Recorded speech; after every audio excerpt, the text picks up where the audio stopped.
राजधानी देहरादून में विश्व बाघ दिवस का अवसर उस वक्त और ऐतिहासिक बन गया जब मुख्यमंत्री पुष्कर सिंह धामी ने राज्य में एकल उपयोग प्लास्टिक प्रतिबंध के प्रभावी क्रियान्वयन के लिए आयोजित राज्य स्तरीय परामर्श कार्यशाला में शिरकत की। दीप प्रज्वलित कर कार्यक्रम की शुरुआत करते हुए सीएम धामी ने पर्यावरण संतुलन में जंगलों, बाघों और प्लास्टिक मुक्त वातावरण की भूमिका को रेखांकित किया।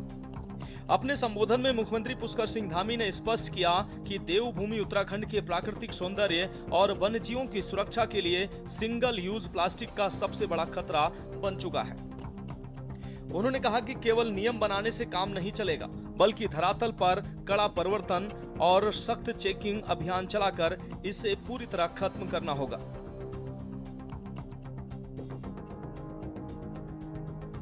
तो इस प्रकार से हमारे राज्य में प्रकृति के द्वारा बहुत बड़ा हमको आशीर्वाद भी है। प्रकृति की धरोहर है जो हमको मिली हुई है। इसलिए मुझसे कई बार लोग जब पूछते हैं कि आपके यहाँ कितने डेस्टिनेशन हैं, तो मैं हमेशा उनसे कहता हूँ कि अगर आप नाम लेंगे तो आप कुछ डेस्टिनेशन की बात करेंगे जो हम सभी करते हैं। जैसे एक डेस्टिनेशन पर यहाँ पर हम लोग हैं अभी, देहरादून भी एक डेस्टिनेशन है ना दुनिया और देश की नज़र में, बड़ा डेस्टिनेशन है। लेकिन ऐसे हमारे पास 50-100 डेस्टिनेशन और हैं, लेकिन हम 50-100 की बात नहीं मैं करता हूँ।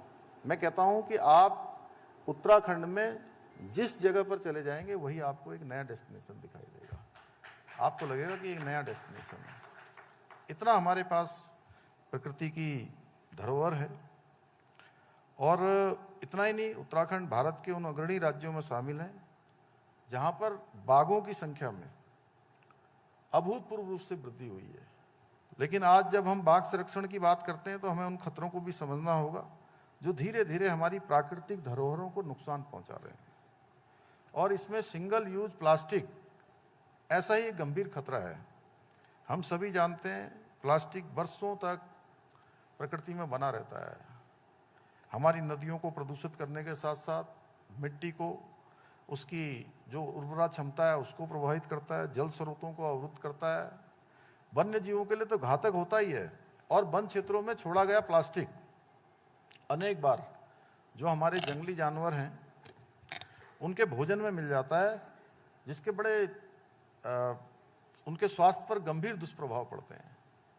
और जंगली जानवर ही नहीं, जो हमारे घरों के भी जो गाय हैं, भैंस है, बकरी है या कुछ अन्य जो भी हैं, उनको भी बड़ा नुकसान होता है अगर वो जाने अनजाने में उसको खा लेते हैं। तो इसलिए यदि हमें अपने जानवरों को, जंगलों को, नदियों को सुरक्षित रखना है तो हमें ये जो सिंगल यूज प्लास्टिक है इसके विरुद्ध एक निर्णायक लड़ाई लड़नी होगी। कार्यक्रम के दौरान सीएम धामी ने प्लास्टिक के विकल्पों के उपयोग को बढ़ावा देने पर जोर दिया। उन्होंने कहा कि विकल्प को सुलभ और सस्ता बनाना होगा ताकि आम जनता और व्यापारी खुद ब खुद प्लास्टिक को छोड़े।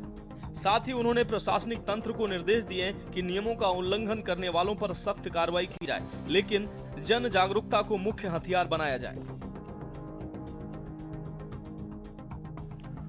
और भाइयों बहनों, आदरणीय प्रधानमंत्री श्री नरेंद्र मोदी जी ने सदैव पर्यावरण संरक्षण को जन आंदोलन बनाने का आह्वान किया है।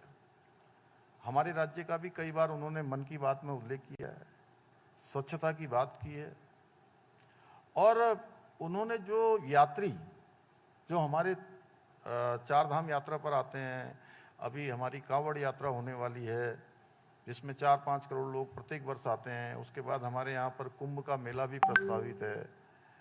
पूर्णागिरी की बड़ी यात्रा होती है जहाँ 25 लाख से ज़्यादा लोग इस पर वहाँ लोगों ने दर्शन किए हैं।